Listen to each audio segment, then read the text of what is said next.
No, well, that's a big problem with police officers when they're involved in things like that. You know, you want to make the decision based upon yourself and what you feel when you retire. You don't want to be forced to retire because, you know, that's not what you want to do then. This is gonna hurt. It's time for the Suffering Podcast. Yeah, because we tortured the shit out of you. Because Just people the with sign-in sheet alone. the only people who understand post-traumatic stress is somebody else who has it. They really understand when you're screaming at your wife, you're yelling at the kids, you kind of pull yourself away, you distance yourself from other people, from your wife. Breaking toy guns. Breaking toy guns. Yeah, I mean, really. So, You know, that's one of my least proud moments of my life. So the story goes, and you know the story very well, is my son, after my shooting, my son points a toy gun at me because he had a Nerf gun. And he looks at me in the eye, and he's playing. And I take the gun out of his hands, I snap it in two, I throw it in the garbage, and he's looking at me with that mouth open look that only a kid can give you when they're totally frightened and totally scared. And then I walked out of the house, and nobody saw me for a couple of days. And that was my moment at home. were you drinking? It's hard to tell if I was drinking at that time. I think I was because it took the edge off. But you invite me to this group therapy session, and I'm like, I don't want to go talk to, I'm thinking it's the group therapy session from the other guys. What did it feel like to shoot that guy? It felt like a dick with eyes. It wasn't. I didn't want to do it. Like I really didn't want to do it, but I acquiesced, and I came in. And Is it a desk pop? So I come in, and there's a bunch of guys around there, and some of the guys were further along than me. You had like Jose Brito and Jose Irizarry, and I'm sorry to say their names, but those are the people that really helped me along early on. And I came in with Andy and Chris, and Pete was there, and Todd was there. And I remember all these guys, and you gave me the opportunity. You said, okay, Kevin, why don't you tell everybody what happened? I remember talking about it, but it was easier to talk about it, but it was still very difficult. Mm-hmm. Tell me what happened, because I thought I was a big giant pussy for not being able to take this stuff. I wasn't shot. Right. Why is this happening? I didn't understand it. But then when you start hearing the other guys talk, they're in the same position you are. Exactly. And I remember Jose Irizarry telling me, yeah, this is going to happen, this is going to happen, and this. And I didn't believe him. And sure enough, this happened, and this happened, and this happened. And, there's a great picture. So that was one of the few places I used to look forward to going. We had it once a week. And I think one time there was you had asked us to go down to Rutgers for Cop to Cop. And we thought we were going to go down there and talk to the group. Well, there was like 5 people there, and we just sat there. And so afterwards, we all went out to some restaurant, and there was a group of us. And I think I showed you the picture before. So, Drew, show that picture. That's the original group, the one that I sent you earlier. And we're sitting around a bar, and I remember that was the first time that I was able to go out in a restaurant, and I was with all these guys who were in similar situations as me, and we all were like, we were back to normal for a brief moment. And that's when I really, really started feeling the power of what a group therapy situation is. And When you're around like-minded people and people that went through what you went through, that was when I really started to turn a corner. yeah, you had to come around and talk to people who understood. So you got tortured in that group therapy session. Yeah, I didn't think so. Because Doc would just sit there and just go, oh, God. From the sign-in sheet to the end, just go, oh, my God, what the fuck is wrong with you? We used to sign in my pants. Oliver clothes off. I jeep my drawers. You were good at that. I didn't do it all the time. Okay, let me make that very clear. Full transparency. There's sometimes I might have done it. I'm not going to fully admit to it. There's some things I can't talk about. See, I was in on a couple. What I do is, like, if I sign my name first, I'd go like 5 lines down and I'd put a name down so everybody else had to sign it. And every single time, Doc would look at me and go, come on. It wasn't me. It wasn't me. So the cool thing about therapy is, one day I see this guy come in. And I was like, and I wasn't sure if I recognized him right. Now, I think you were the only one sitting on the couch at that point. the backstory between Mike and I is I used to work with Mike's brother. So I had seen Mike, I met Mike. At this point, this is 2014. So I had worked with Mike's brother 15 years ago. You worked in Rosalie? No, his brother, I sold cars before I was a cop. Oh, And I worked with his brother a long time ago, 98, somewhere around there. And I knew you had a little used car salesman in there. Still does. I can sling some bullshit. That's why. And so I knew Mike, and I see Mike walking in. I'm like, Mike? It's been 15 years since I seen him. Mike, why are you here? And he's, I was in that shooting in Lyndhurst. And, so I gave him my number because I did to him what those older guys did to me. Here's my number. Call me. Let's talk. And they would call and check in on me. And I never forgot that. And because at this point I was retired. I was just staying in group because I liked it. And I felt my need to pay it forward and to return what was given to me. But so you left out a little portion of that story. I walk in, you're sitting on the couch. I walk over, I introduce myself. How you doing? Mike Failace, Lyndhurst, please. You go, Kevin Donaldson, landscaper. And that's when you go, Mike, do you have a brother Frank? I said, yeah. He goes, I knew you. We used to work together. Yeah. Yeah, well, I used to tell people I was a landscaper because I was too young to do my full 25, and I wanted to avoid the follow-up question if I said I was a retired cop. I'm sitting there thinking, who the fuck is a landscaper doing here? I thought I was going to be talking to all cops. I felt more comfortable. Like, that was an environment. In all honesty, that environment was a comfortable environment. Is that what you tried to create there, or was it just happen organically? No, I tried to create that. There were other people who wanted to get into that group, but they were not appropriate. Oh, we were. Yeah. We were appropriate? Yeah. Oh, okay. Everybody had the same disability. Most of them were involved with some type of shooting. Even the females. Yeah. Yeah. So it was really actually it was probably the best group I've ever had That was a lot of of fun. people. And we became very close to this day. As you know, we talk about the group text on here a bit. Every day. Okay. Every day We just got one before. there are things on there, okay? Yeah, we just got one before we went on air. And I was sitting there looking at the text messages, and my wife said, any other of those really risque ones that they put in there? So. But see, that's the dark cop humor. Yeah, That's well, how it we is. get through days. And with people who you feel normal around, you can joke like that again. We've had some successes and we've had some failures in that group. The thing that got me that I didn't like about group was there are certain people that didn't, and this is my own fault because I think that you should always give back tenfold. And there were certain people that didn't do that. Certain people that left group, and I won't mention his name, but we're getting a crop of new guys in. Mike was there at the time. We're getting a crop of new guys in, and I called the older guys. I said, look, can you just come? And I think one of them actually came on Zoom. Yeah, guy from Georgia. Yeah, Andy. Yeah, Oh, that was Andy Harmel. Yeah. Well, we used to put him on the iPad. Right. Yeah.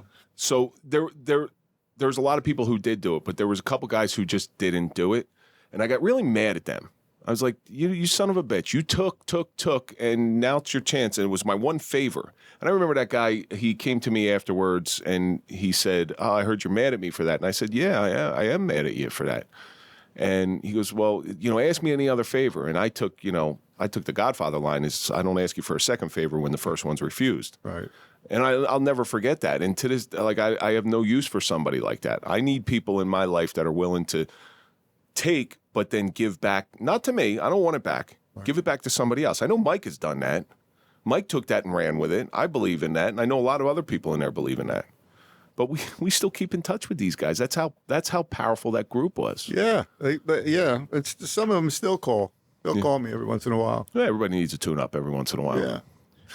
Yeah. Everybody needs a tune-up. It was just, like I said, it was so special to be around such like-minded people where you could actually feel comfortable telling your feelings. Well, too, we used to go to Rutt's Hut. Inside, we'd sit around. Sometimes we sat outside. Yeah, we used to bring our chairs. Well, we should do that again. I talked about that. I was trying to get a night in my office when the people that are working in there aren't working so that we could do that. Well, don't you have some hookups to get these people out? Just, some of these guys. Maybe say, hey, look. Anything you need. Get out. It's closed. That's just because some guy going to get out. It's closed. But I remember some nights going into group and people are sitting there. And Andy, okay, so I remember Andy coming in and you can see it on his face that he had a bad week. And he couldn't even talk. He's just, I don't know. I don't know. But it's more than just group. Okay, so you helped us through the whole retirement process. You helped us get along and deal with and navigate those muddy waters because that's a whole other stress. Yeah. So not only are you dealing with the stress from the incident, you're dealing with the stress from retirement. Because I don't think anybody in our group ever went back. No. Yeah. No. None that was in our group. Nobody I know. No. And then I had one officer that went back after. From Passaic. His name was Andy too. He's from Passaic. He went back. His dad was a higher ranking guy. Yeah. He worked with Irizarry and Hormel, and he did actually go back. That's the only one I think I've ever saw go back. I had somebody from Asbury Park that retired out, actually, and then he went back. How did that work out for him? Lieutenant. No kidding. He was a patrolman at the time, and he made sergeant and then went up. So if you've seen so many cops over your life, you see some people get post-traumatic stress worse than others. Like cops go back. Do you have your finger on the pulse of why this is happening? Well, there are triggers. There are triggers out in our lives that they'll trigger a response from you. And it's all up here. Yeah. So you're saying I'm fucked up? Well, no. Wouldn't be the first time you said that. I'm going to say that all injuries are, they're not. All injuries are not visible. No. I.e. PTSD. Yeah. I have a T-shirt. I wear that. So there's an interesting person I recently got in contact with. Her name is Stephanie Samuels. She worked. I know Stephanie. Okay. So so I spoke with her. Mike DePalma set me up with her, and Mike's come and seen you, and good friend of the show.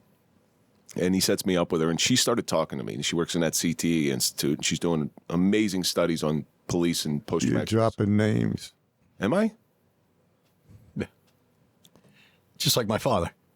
I don't mention names, but anyway. Go ahead. So I got on the phone with her because she's coming in a couple weeks. And she started reeling off her findings on her studies with post-traumatic stress and traumatic brain injuries and the correlation. But she started reeling off how I was raised.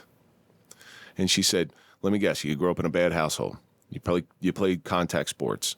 You feel this overwhelming need boom. She like 5 things, and she never met me. She never talked to me. Mm-hmm. And I said, I asked her, did Mike talk to you about me? And she goes, no, that's what I'm finding. That's the correlation. So she's doing some stuff because she's doing some research. Yeah, and it's wonderful research. And it's positive research. Yeah, good stuff. Because ultimately we want to try to beat this thing. Like I beat anorexia. So I got that going for me. How old was she when you beat her up? That's a name we could have put down. Anorexia. Yeah, that's a good next group. Next time. No, so if we do get together for group, we're going to do that because it's very powerful and it's not something that just put 2 lists together, one for the fake names, one for the real names. No, I enjoy doing that. There's good interaction and you can talk to each other. You have issues going on at home with your family because of your PTSD. You're relating to other people who are experiencing the same thing. It's not like you're a loner and that this is, you're dealing with this by yourself. That's help. We talk about it all the time. When you're going through that dark tunnel and you think you're all by yourself. Like I said, I felt like I was the only one that was ever involved in something like that. Mm-hmm. I knew there was other people, but you feel like you're the only one. Mm-hmm. When you're going through that dark tunnel, it's so dark, you don't know that there's someone standing right next to you, walking right along with you. Right. Well, that's true. And then there comes a time, and one of the hardest decisions I ever made is I felt like I had to separate myself from the group. And I think I was doing it for 3 or 4 years. And at one point, I gotta walk away from this. I don't know why. So there was no reason? There was no reason really for it. I just felt like I had to separate myself for whatever reason. And I don't know to this day, I can't tell you why I separated myself from, and I even took myself off the group text for a while. I don't know whether I was regressing. Were you having issues at home? Oh yeah. Don't we all? Yeah, well, yeah, but No. you know, I mean, they were powerful enough to turn you away from something that was a positive in your life, where I guess home wasn't as positive, other than your children. No. Even with my children, the relationship was strained. Thankfully, they were young enough where hopefully I didn't damage them too much, because that was always my big fear. Like, I'm going to damage them. Mm-hmm. Well, see, that's what group was for me too. It was like a break from reality. You know, it was getting out of that shitty situation you're in. You know, and getting up there where you could just be calm and be yourself. And you could talk about it. And talk about it in front of people who know. Non-judgmental. Yeah. Right. Like I said, you know, being type A personality cop and all that, you know, you think you're Joe Macho and everything. You can't talk to like one of the cops from your department about how you're feeling. Because first of all, they don't feel that way. So they have no idea what you're talking about. And second of all, if you were thinking about going back to work, now you're that dented individual that, and Stay away from him. I was called all sorts of names. Yeah. From my department. I really was. Especially by the chief. Oh yeah, he was. that's before you retired too. There's a. They still don't have a chief. Yeah, I heard. There's a special place in hell for people who spoke poorly about what I was going through. And I know. So there was not my department. There was one guy who spoke poorly about me. And a couple years later, his brother got involved in a critical incident and tried to retire. But it was like, you know, you show up at a car that's burning and somebody's burning inside. Horrible incident. But once they found out that they weren't going to get the full pension because of the incident, they pulled the papers out. You know, and I'm sitting back and I didn't say anything. I didn't speak up, but I did in the back of my mind going, a little different now, isn't it? Yeah. A little different now. You know, now that the shoe's on the other foot. You know, I always used to say that too. Before my incident, if people got in critical incidents and they retired, I'd say like, come on, really? You know, because I didn't understand it. Right. You know, I cast judgment on them, you know, and then once I went through it, I was like, oh, now I see. Like what we talked about in Instagram Lives. There's three sides to every story. Yep, Your exactly. side, their side, and the truth. And they're rarely the same. But why do you think that other cops will not? It's not that they disagree. It's just they think you're scamming. Because I ran into this as I stayed in group and I was trying to help guys navigate the pension system and the retirement process. I had a lot of guys call me up and say, "Hey, I'm thinking about retiring. What do I say?" Why would you say the fucking truth? Exactly. And I knew they were full of shit as soon as they said that. Right. Because out of the group, all the group members that I've gone through with, not one of them wanted to retire. No, well, that's a big problem with police officers when they're involved in things like that.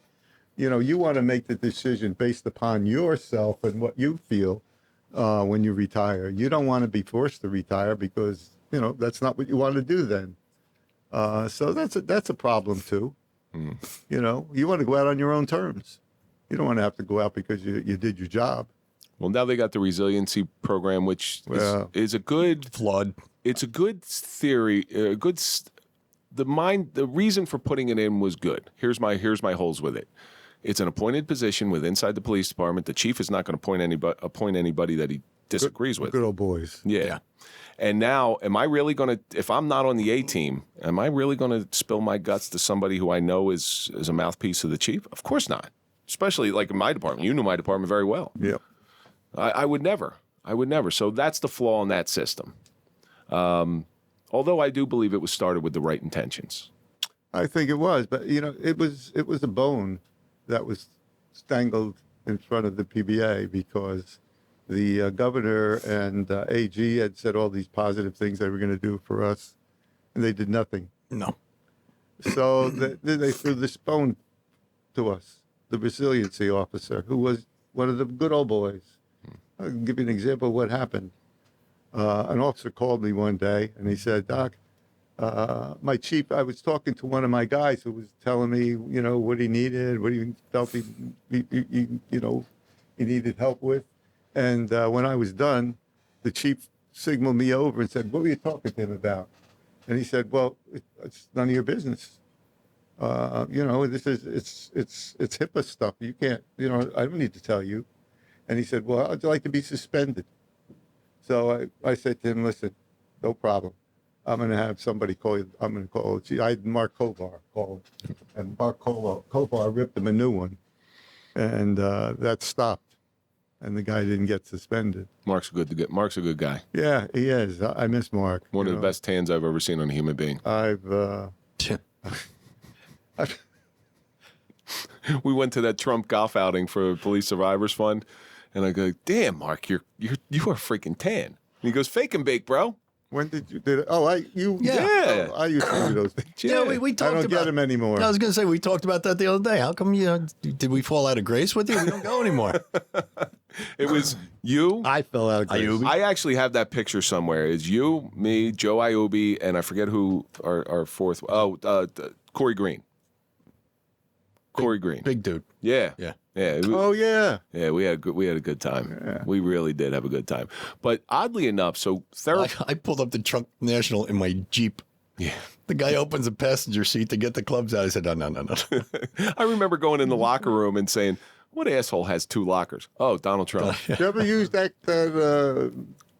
club I gave you? Yes, I did. Yes, I haven't played golf in about. Probably since 3. Trump National. No. I don't think I've played since Trump. No, that's not true. I have. No, I had neck surgery and I just don't. I don't want to play with Joe Iubi again. He's too good. Yeah, he's good. He's a step down from being able to, I think, get on that junior pro circuit. Yeah. Oh, he's one step down. He's a good golfer. Yes, he is. Yes, he You is. know who is another good golfer? Is Joey Gonzalez. Joe Gonzalez. I'm not a golf guy, but Joe Gonzalez, you know, He was after you. Yeah, I don't know. I don't think I know Joe Gonzalez. See, when you left group, I became like the senior person there. Like I need Kevin back. You know, if it came back around, I would like to speak to people, but I don't know what kind of value I would have in group anymore. Why not? I'm 10 years gone. So what?